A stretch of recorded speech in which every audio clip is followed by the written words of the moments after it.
الله everyone. السلام عليكم ورحمة الله وبركاته. حيا الله المتابعين الأعزاء. اليوم بجيب لكم معلومة مفيدة عن معنى سناب شات أو البرنامج الأصفر اللي يستخدمه طبعا الملايين حول العالم.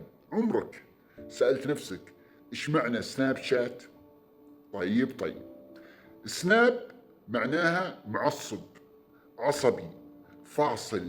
شات معناها محادثة. ونجيب لكم اكزامبل أو مثال على هذه الجملة. دونت سناب ات مي، يعني لا تعصب علي، لا تفصل علي. وتأتي في معنى آخر معناها لقطة سريعة. I will take a quick snap. أوكي؟ سأخذ لقطة سريعة. شات معناها معروف، محادثة. فالسناب معروف إنه يأخذ لقطات سريعة مع محادثة سريعة، لكن للأسف الأكثرية وخاصة العرب يستغلونه في حاجات أكثر من كذا. مو لقطة